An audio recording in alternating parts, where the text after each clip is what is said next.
ব্যবস্থা যেখানে আমাকে, আপনাকে, সকলকে কখনো না কখনো অংশগ্রহণ করতেই হয়। মনে করুন নিজের বাল্যকাল। আপনি পরীক্ষা দিতে বসেছেন। তাদের মধ্যে কিছু বালক এমন হয় যারা সারা বছর পরিশ্রম করে, পড়াশোনা করে, মন দিয়ে পরীক্ষা দেয়। কিন্তু কিছু বালক এমন হয় যারা নিজের আশেপাশে বসে থাকা বালকদের নকল করে আর পরীক্ষায় কৃতকার্যও হয়ে যায়। খুব খারাপ লাগে এটা ভেবে যে কেউ বিনা পরিশ্রমে পরীক্ষায় কৃতকার্য কি করে হতে পারে। কিন্তু মনে রাখবেন, যারা নকল করেন তারা পরীক্ষায় কৃতকার্য অবশ্যই হয়ে যান, কিন্তু সফল নয়। কারণ আমরা এক বিশেষ কথা ভুলে যাই যে প্রত্যেক মানুষের ব্যক্তিত্ব আলাদা হয়। আপনি অন্যদের নকল করে নিজের জীবন অতিবাহিত করতেই পারেন, কিন্তু যদি নিজের জীবনে সাফল্য লাভ করতে হয়, যদি নিজের জীবনে আনন্দ পেতে হয়, তাহলে মনে রাখবেন নিজের প্রশ্নগুলোর উত্তর জীবনে নিজেকেই খুঁজে বের করতে হবে। রাধা রাধা। আসুন, আজ আপনাকে আমি একটা গল্প শোনাই। একবার এক চক্ষুহীন মানুষ মন্দিরে গেল ঈশ্বরের দর্শন করার জন্য। এবারে যখন ওখানে উপস্থিত লোকেরা জানতে পারল যে এই ব্যক্তি চক্ষুহীন, তখন কিছু লোক তাকে উপহাস করতে শুরু করে দিল। যে ব্যক্তি সম্পূর্ণরূপে দৃষ্টিহীন, সে কি করতে এসেছে এখানে? হয়তো সে ঈশ্বরের কাছে নালিশ করতে এসেছে যে কেন আপনি আমার দৃষ্টি কেড়ে নিলেন। কিন্তু এই সকল কথায় সেই চক্ষুহীন ব্যক্তি নিজেকে নিরাশ হতে দিল না। সে হাসল আর শুধুমাত্র একটাই কথা বলল সে, মানলাম যে আমার ভাগ্য আমার থেকে আমার দৃষ্টি কেড়ে নিয়েছে, কিন্তু আমি অভাগা নই, কারণ আমার ঈশ্বর, উনি আমায় দেখতে পাচ্ছেন।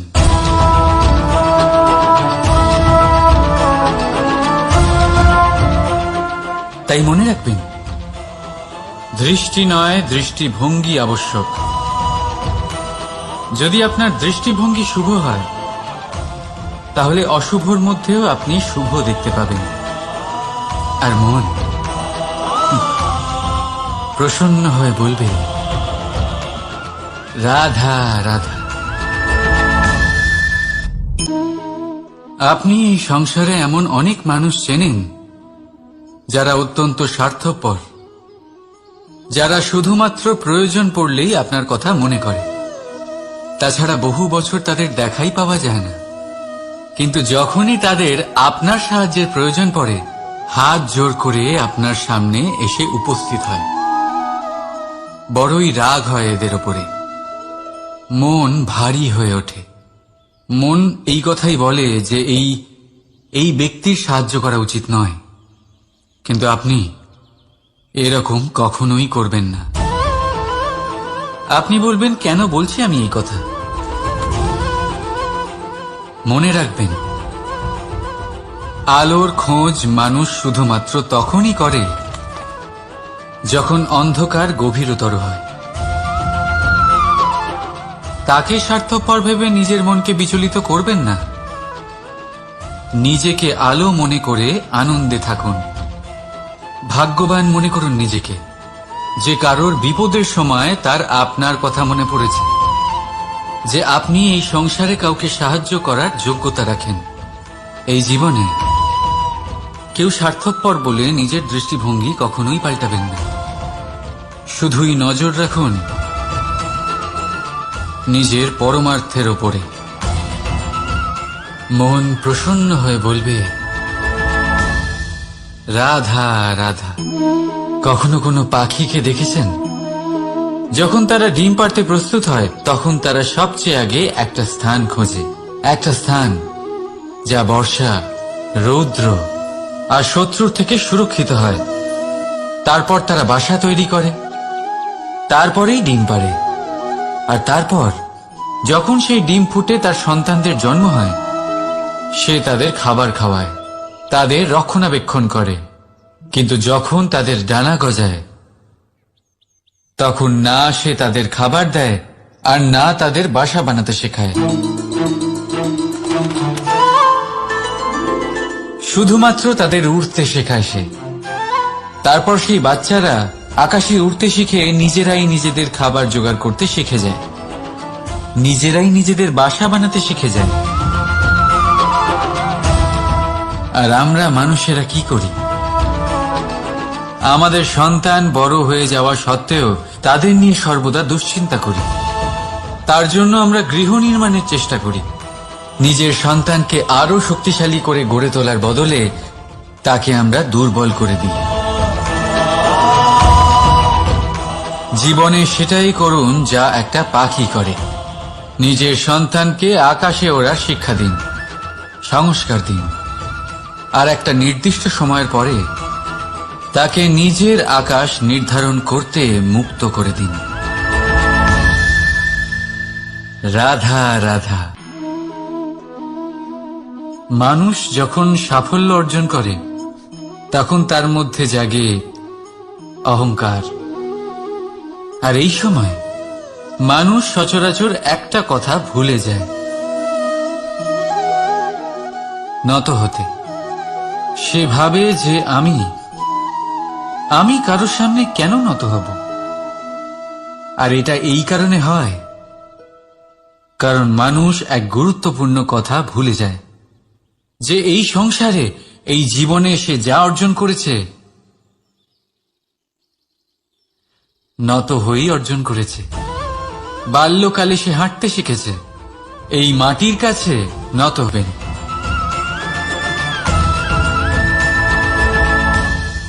রাধা রাধা। সাগরে সেতু বাঁধার গল্প তো আপনারা নিশ্চয়ই শুনে থাকবেন। রামচন্দ্রের সেনাকে 100 যোজন সমুদ্র অতিক্রম করে লঙ্কায় আক্রমণ করতে হতো। সেতুকার নল আর নীল সেতু বাঁধার উপায় বের করল, কিন্তু প্রশ্ন ছিল সেতু বাঁধা কি করে হবে? সমুদ্র অত্যন্ত গভীর। কত পাথর দেওয়া হলে এই বিশাল সমুদ্র অতিক্রম করা সম্ভব হবে? তখন এক উপায় নির্ধারিত হল। পাথরের ওপর লেখা হলো রামের নাম। আর যখন সেই পাথরগুলোকে সাগরে ফেলা হলো, সেগুলো ভাসতে লাগলো। এবারে কেউ বলবেন এটা রামচন্দ্রের নামের মহিমা, কেউ বলবেন এটা নারায়ণের কোনো জাদু। কিন্তু না, এটা রামচন্দ্রের সেই গুণ, ওনার ব্যক্তিত্বের সেই মহান দিক যা ওনার প্রতিনিধিত্ব করেছে। তাই সেই পাথরও সাগরে ভেসে ওঠে।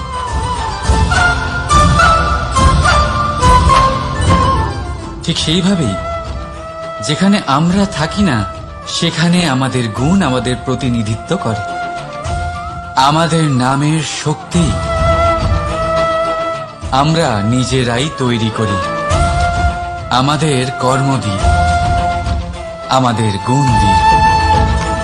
এবার সিদ্ধান্ত আপনার, যে আপনার নামের সাহায্যে কেউ বিপদ থেকে উদ্ধার হবে, নাকি আপনার দুষ্কর্মের ফলে কেউ ডুবে যাবে। ভালো করে ভেবে দেখুন। রাধা রাধা।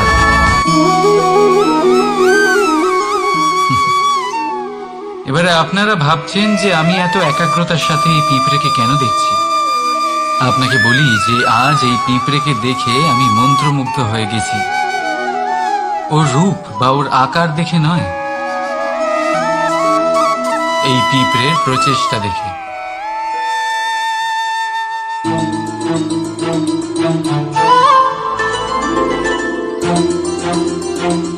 আপনি জানেন, অজস্র পরিশ্রমের পরেই পিঁপড়ে তার নিজের একটা ছোট বাড়ি বানাতে পারে, যা অন্য প্রাণীদের জন্য অত্যন্ত সহজ ব্যাপার। তাই পিঁপড়ের জন্য তার জীবনের সবচেয়ে বড় ঘটনা, সবচেয়ে বড় সাফল্য তার। ভবিষ্যতে এই পিঁপড়ে থাকুক বা না থাকুক, তাদের বানানো বাড়ি বহু বছর অবধি টিকে থাকে। সাফল্য অবশ্যই একদিন না একদিন আপনার কাছে আসবেই। রাধা রাধা। এই তালাটা দেখতে পাচ্ছেন আপনি? এই তালাকে ভেঙেও খুলে দেওয়া যায়, আবার ভালোবেসেও খুলে দেওয়া যায়। অর্থাৎ এই তালাটা আপনি এই চাবির দ্বারাও খুলে দিতে পারেন, এই হাতুড়ি দিয়েও খুলে দিতে পারেন। কিন্তু এই খোলাতে তফাৎ আছে। যদি তালা খোলার জন্য আপনি সেটা ভেঙে ফেলেন, তাহলে তা পরের বার আর কাজে লাগবে না। কিন্তু যদি এটা আপনি চাবির দ্বারা খোলেন, তাহলে তা চিরকাল কাজে লাগবে। আমাদের জীবনে সম্পর্কগুলো কিছুটা এরকমই হয়। আমাদের জীবনের আনন্দরূপী ধন রক্ষা করে এই সম্পর্ক, কিন্তু ভালোবেসে। যদি ক্রোধের দ্বারা এই সম্পর্ক রক্ষা করা হয়, তাহলে পরে তা কোনো কাজে আসে না। তাই সম্পর্ক সবসময় প্রেমের চাবি দিয়ে খুলুন, কারণ প্রতিবার নতুন তালা আপনি ব্যবহার করতেই পারেন, নতুন সম্পর্ক গড়তে পারবেন না। রাধা রাধা। জীবন কি? এই জীবন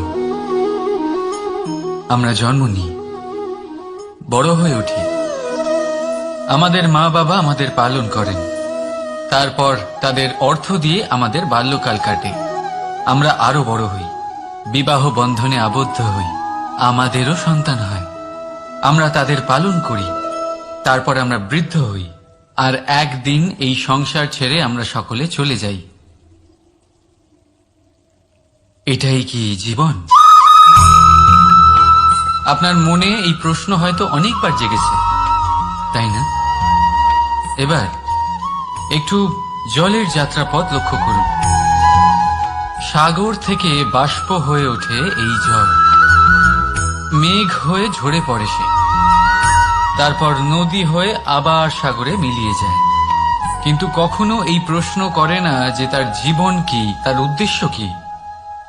প্রতিটা মুহূর্ত বাঁচে সে, আর অন্যদের যতখানি সম্ভব সাহায্য করে।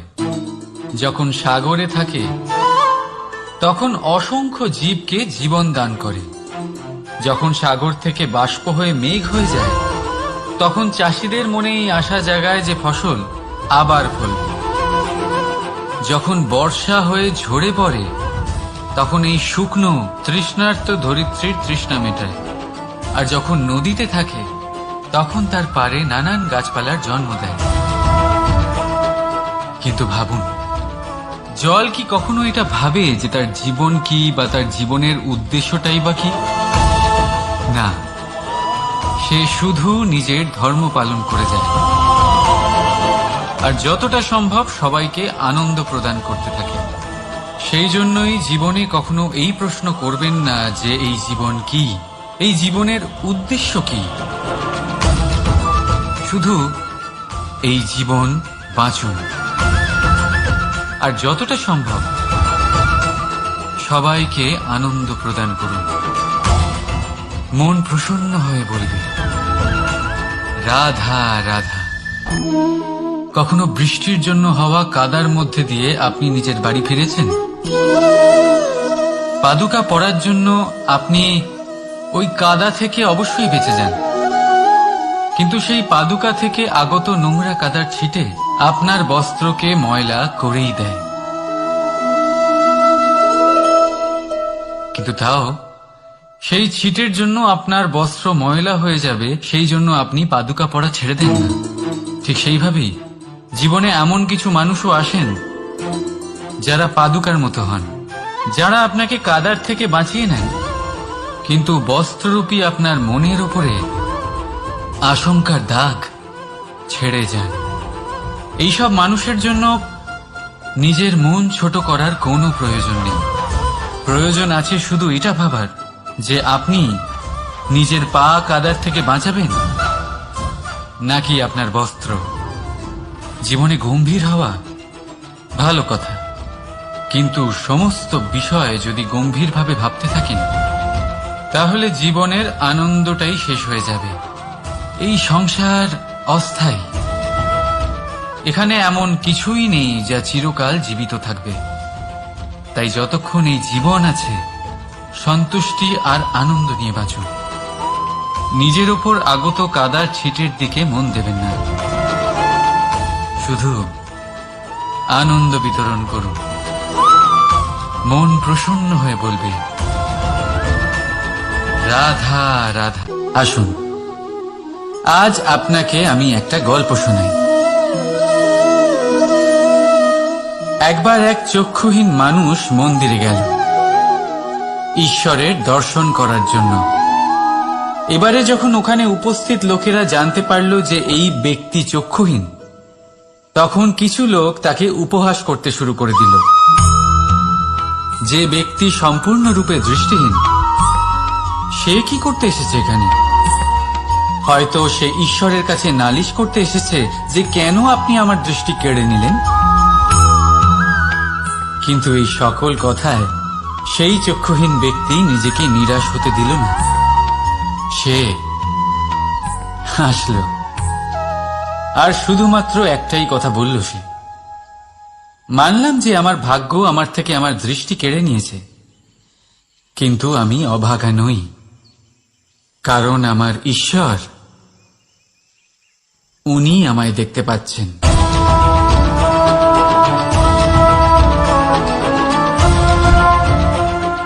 তাই মনে রাখবেন, দৃষ্টি নয়, দৃষ্টিভঙ্গি আবশ্যক। যদি আপনার দৃষ্টিভঙ্গি শুভ হয়, তাহলে অশুভর মধ্যেও আপনি শুভ দেখতে পাবেন। আর মন প্রসন্ন হয়ে বলবে, রাধা রাধা। পরীক্ষা এমন এক ব্যবস্থা যেখানে আমাকে, আপনাকে, সকলকে কখনো না কখনো অংশগ্রহণ করতেই হয়। মনে করুন নিজের বাল্যকাল। আপনি পরীক্ষা দিতে বসেছেন। তাদের মধ্যে কিছু বালক এমন হয় যারা সারা বছর পরিশ্রম করে, পড়াশোনা করে, মন দিয়ে পরীক্ষা দেয়। কিন্তু কিছু বালক এমন হয় যারা নিজের আশেপাশে বসে থাকা বালকদের নকল করে আর পরীক্ষায় কৃতকার্যও হয়ে যায়। খুব খারাপ লাগে এটা ভেবে যে কেউ বিনা পরিশ্রমে পরীক্ষায় কৃতকার্য কি করে হতে পারে। কিন্তু মনে রাখবেন, যারা নকল করেন তারা পরীক্ষায় কৃতকার্য অবশ্যই হয়ে যান, কিন্তু সফল না। কারণ আমরা এক বিশেষ কথা ভুলে যাই যে প্রত্যেক মানুষের ব্যক্তিত্ব আলাদা হয়। আপনি অন্যদের নকল করে নিজের জীবন অতিবাহিত করতেই পারেন, কিন্তু যদি নিজের জীবনে সাফল্য লাভ করতে হয়, যদি নিজের জীবনে আনন্দ পেতে হয়, তাহলে মনে রাখবেন, নিজের প্রশ্নগুলোর উত্তর জীবনে নিজেকেই খুঁজে বের করতে হবে। রাধা রাধা।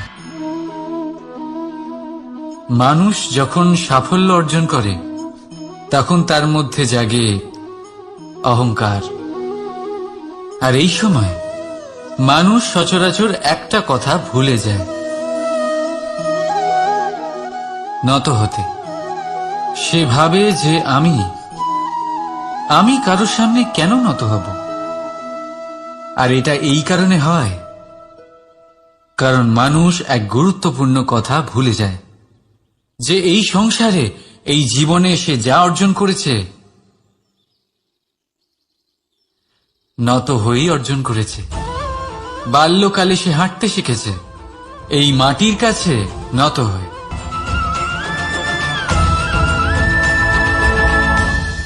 রাধা রাধা। আপনি এই সংসারে এমন অনেক মানুষ চেনেন যারা অত্যন্ত স্বার্থপর, যারা শুধুমাত্র প্রয়োজন পড়লেই আপনার কথা মনে করে। তাছাড়া বহু বছর তাদের দেখাই পাওয়া যায় না, কিন্তু যখনই তাদের আপনার সাহায্যের প্রয়োজন পড়ে, হাত জোর করে আপনার সামনে এসে উপস্থিত হয়। বড়ই রাগ হয় এদের ওপরে। মন ভারী হয়ে ওঠে। মন এই কথাই বলে যে এই ব্যক্তির সাহায্য করা উচিত নয়, কিন্তু আপনি এরকম কখনোই করবেন না। আপনি বলবেন, কেন বলছি আমি এই কথা? মনে রাখবেন, আলোর খোঁজ মানুষ শুধুমাত্র তখনই করে যখন অন্ধকার গভীরতর হয়। তাকে স্বার্থপর ভেবে নিজের মনকে বিচলিত করবেন না। নিজেকে আলো মনে করে আনন্দে থাকুন। ভাগ্যবান মনে করুন নিজেকে, যে কারোর বিপদের সময় তার আপনার কথা মনে পড়েছে, যে আপনি এই সংসারে কাউকে সাহায্য করার যোগ্যতা রাখেন। এই জীবনে কেউ স্বার্থপর বলে নিজের দৃষ্টিভঙ্গি কখনোই পাল্টাবেন না।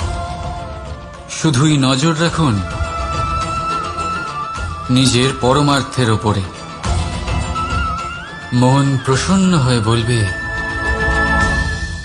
রাধা রাধা। কখনো কোনো পাখিকে দেখেছেন? যখন তারা ডিম পাড়তে প্রস্তুত হয়, তখন তারা সবচেয়ে আগে একটা স্থান খোঁজে, একটা স্থান যা বর্ষা, রৌদ্র আর শত্রুর থেকে সুরক্ষিত হয়। তারপর তারা বাসা তৈরি করে, তারপরেই ডিম পাড়ে। আর তারপর যখন সেই ডিম ফুটে তার সন্তানদের জন্ম হয়, সে তাদের খাবার খাওয়ায়, তাদের রক্ষণাবেক্ষণ করে। কিন্তু যখন তাদের ডানা গজায়, তখন না সে তাদের খাবার দেয় আর না তাদের বাসা বানাতে শেখায়। শুধুমাত্র তাদের উড়তে শেখায় সে। তারপর সেই বাচ্চারা আকাশে উড়তে শিখে নিজেরাই নিজেদের খাবার জোগাড় করতে শিখে যায়, নিজেরাই নিজেদের বাসা বানাতে শিখে যায়। আর আমরা মানুষেরা কি করি? আমাদের সন্তান বড় হয়ে যাওয়া সত্ত্বেও তাদের নিয়ে সর্বদা দুশ্চিন্তা করি। তার জন্য আমরা গৃহ নির্মাণের চেষ্টা করি। নিজের সন্তানকে আরো শক্তিশালী করে গড়ে তোলার বদলে তাকে আমরা দুর্বল করে দিই। জীবনে সেটাই করুন যা একটা পাখি করে। নিজের সন্তানকে আকাশে ওড়ার শিক্ষা দিন, সংস্কার দিন, আর একটা নির্দিষ্ট সময়ের পরে তাকে নিজের আকাশ নির্ধারণ করতে মুক্ত করে দিন। রাধা রাধা। সাগরে সেতু বাঁধার গল্প তো আপনারা নিশ্চয়ই শুনে থাকবেন। রামচন্দ্রের সেনাকে 100 যোজন সমুদ্র অতিক্রম করে লঙ্কায় আক্রমণ করতে হতো। সেতুকার নল আর নীল সেতু বাঁধার উপায় বের করল, কিন্তু প্রশ্ন ছিল সেতু বাঁধা কি করে হবে? সমুদ্র অত্যন্ত গভীর। কত পাথর দেওয়া হলে এই বিশাল সমুদ্র অতিক্রম করা সম্ভব হবে? তখন এক উপায় নির্ধারিত হল। পাথরের ওপর লেখা হলো রামের নাম। আর যখন সেই পাথরগুলোকে সাগরে ফেলা হলো, সেগুলো ভাসতে লাগলো। এবারে কেউ বলবেন এটা রামচন্দ্রের নামের মহিমা, কেউ বলবেন এটা নারায়ণের কোনো জাদু। কিন্তু না, এটা রামচন্দ্রের সেই গুণ, ওনার ব্যক্তিত্বের সেই মহান দিক যা ওনার প্রতিনিধিত্ব করেছে। তাই সেই পাথরও সাগরে ভেসে ওঠে।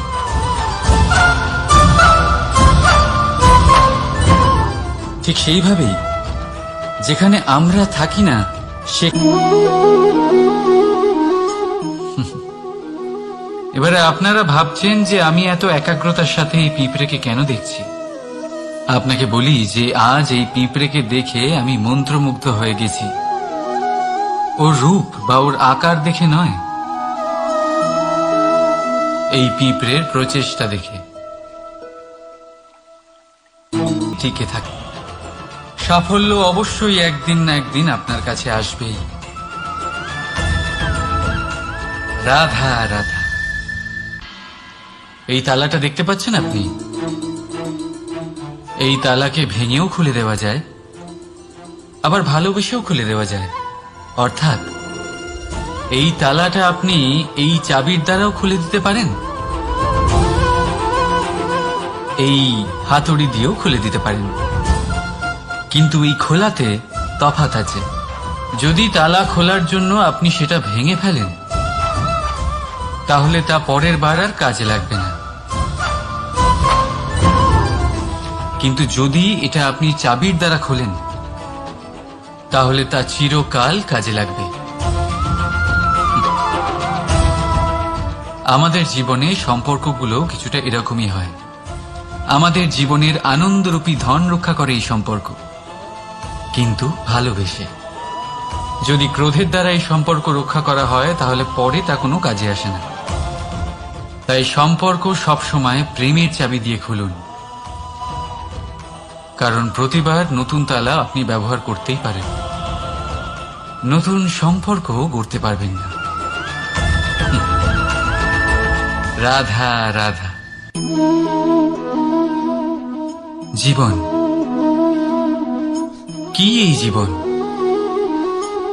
আমরা জন্ম নিই, বড় হয়ে উঠি, আমাদের মা বাবা আমাদের পালন করেন, তারপর তাদের অর্থ দিয়ে আমাদের বাল্যকাল কাটে, আমরা আরো বড় হই, বিবাহ বন্ধনে আবদ্ধ হই, আমাদেরও সন্তান হয়, আমরা তাদের পালন করি, তারপর আমরা বৃদ্ধ হই, আর একদিন এই সংসার ছেড়ে আমরা সকলে চলে যাই।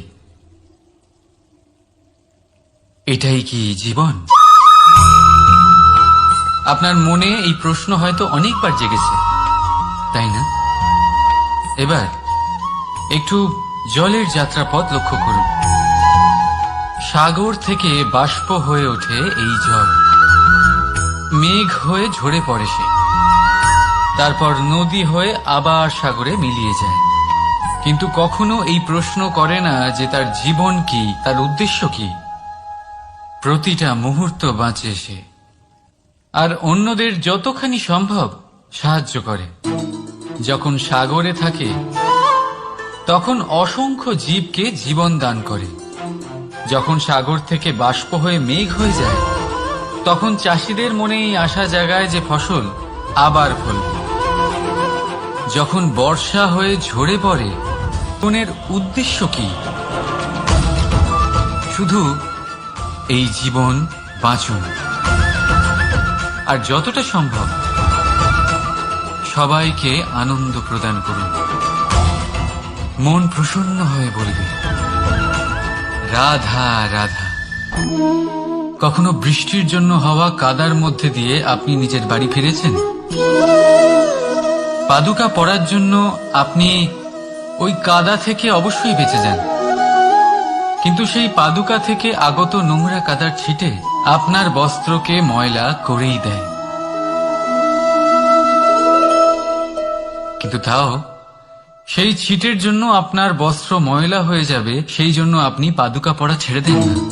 ঠিক সেইভাবেই জীবনে এমন কিছু মানুষও আসেন যারা পাদুকার মতো হন, যারা আপনাকে কাদার থেকে বাঁচিয়ে নেন, কিন্তু বস্ত্ররূপী আপনার মনের উপরে আশঙ্কার দাগ ছেড়ে যান। এইসব মানুষের জন্য নিজের মন ছোট করার কোনো প্রয়োজন নেই।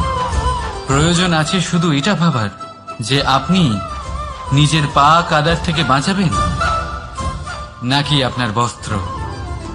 জীবনে গম্ভীর হওয়া ভালো কথা, কিন্তু সমস্ত বিষয় যদি গম্ভীরভাবে ভাবতে থাকেন, তাহলে জীবনের আনন্দটাই শেষ হয়ে যাবে। এই সংসার অস্থায়ী, এখানে এমন কিছুই নেই যা চিরকাল জীবিত থাকবে। তাই যতক্ষণ এই জীবন আছে, সন্তুষ্টি আর আনন্দ নিয়ে বাঁচুন। নিজের ওপর আগত কাদার ছিটের দিকে মন দেবেন না, শুধু আনন্দ বিতরণ করুন। মন প্রসন্ন হয়ে বলবে রাধা রাধা। আসুন, আজ আপনাকে আমি একটা গল্প শোনাই। একবার এক চক্ষুহীন মানুষ মন্দিরে গেল ঈশ্বরের দর্শন করার জন্য। এবারে যখন ওখানে উপস্থিত লোকেরা জানতে পারল যে এই ব্যক্তি চক্ষুহীন, তখন কিছু লোক তাকে উপহাস করতে শুরু করে দিল। যে ব্যক্তি সম্পূর্ণরূপে দৃষ্টিহীন সে কি করতে এসেছে এখানে? হয়তো সে ঈশ্বরের কাছে নালিশ করতে এসেছে যে কেন আপনি আমার দৃষ্টি কেড়ে নিলেন। কিন্তু এই সকল কথায় সেই চক্ষুহীন ব্যক্তি নিজেকে নিরাশ হতে দিল না। সে হাসল আর শুধুমাত্র একটাই কথা বলল সে, মানলাম যে আমার ভাগ্য আমার থেকে আমার দৃষ্টি কেড়ে নিয়েছে, কিন্তু আমি অভাগা নই, কারণ আমার ঈশ্বর উনি আমায় দেখতে পাচ্ছেন।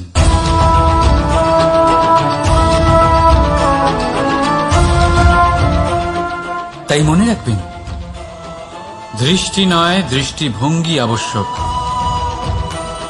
যদি আপনার দৃষ্টিভঙ্গি শুভ হয় তাহলে অশুভর মধ্যেও আপনি শুভ দেখতে পাবেন। আর মন প্রসন্ন হয়ে বলবে, রাধা রাধা। পরীক্ষা এমন এক ব্যবস্থা যেখানে আমাকে, আপনাকে, সকলকে কখনো না কখনো অংশগ্রহণ করতেই হয়। মনে করুন নিজের বাল্যকাল। আপনি পরীক্ষা দিতে বসেছেন। তাদের মধ্যে কিছু বালক এমন হয় যারা সারা বছর পরিশ্রম করে, পড়াশোনা করে, মন দিয়ে পরীক্ষা দেয়। কিন্তু কিছু বালক এমন হয় যারা নিজের আশেপাশে বসে থাকা বালকদের নকল করে আর পরীক্ষায় কৃতকার্যও হয়ে যায়। খুব খারাপ লাগে এটা ভেবে যে কেউ বিনা পরিশ্রমে পরীক্ষায় কৃতকার্য কি করে হতে পারে। কিন্তু মনে রাখবেন, যারা নকল করেন তারা পরীক্ষায় কৃতকার্য অবশ্যই হয়ে যান, কিন্তু সফল নয়। কারণ আমরা এক বিশেষ কথা ভুলে যাই যে প্রত্যেক মানুষের ব্যক্তিত্ব আলাদা হয়।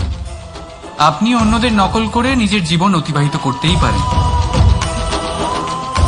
কিন্তু যদি নিজের জীবনে সাফল্য লাভ করতে হয়, যদি নিজের জীবনে আনন্দ পেতে হয়, তাহলে মনে রাখবেন, নিজের প্রশ্নগুলোর উত্তর জীবনে নিজেকেই খুঁজে বের করতে হবে।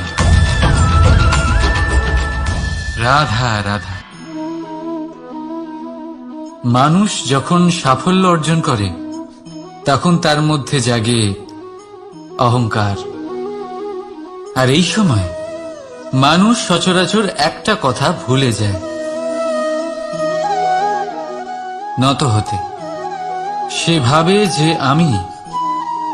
আমি কারোর সামনে কেন নত হব। আর এটা এই কারণে হয় কারণ মানুষ এক গুরুত্বপূর্ণ কথা ভুলে যায়, যে এই সংসারে, এই জীবনে সে যা অর্জন করেছে নত হয়েই অর্জন করেছে। বাল্যকালে সে হাঁটতে শিখেছে এই মাটির কাছে নত হয়ে, পড়ে উঠবেন।